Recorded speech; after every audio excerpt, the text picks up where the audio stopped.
இதிகாசத்தில், இலக்கியத்தில், இறை வழிபாட்டில் ஆணுக்கு கொடுத்த முன்னுரிமையை பெண்ணுக்கு நாம் கொடுத்திருக்கிறோமா? அண்மையில் சில புத்தகங்கள் படித்தேன், பெண்கள் இறைநெறியில் இருக்கக்கூடிய பெருமை குறித்து.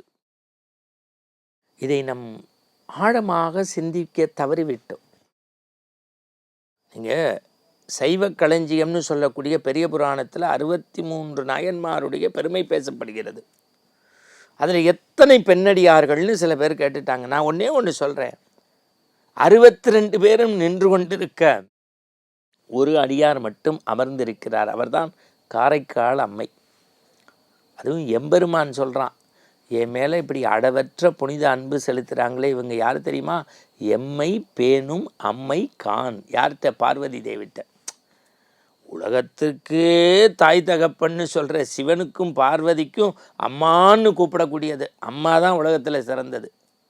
அம்மாங்கிற வார்த்தைக்கு அப்புறம் தான் எந்த வார்த்தையும். அதை எந்த வழிபாட்டிலையும் சொல்கிறேன்.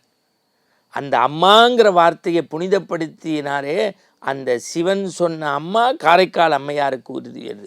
அப்போ பெண்மையை எவ்வளவு மேன்மையோடு நீங்கள் பெரிய புராணத்தில், சார் கமலவதி ஒரு நாளிகை கழித்து குழந்தைன்னா பரவாயில்லன்னு தலைகுப்புற கட்ட சொன்னாலே, கோச்சங்கனை பெற்றெடுத்தாலே, கமலவதியினுடைய மேன்மைக்கு இணையாக இன்னொரு நாயன்மாரை சொல்ல முடியுமா?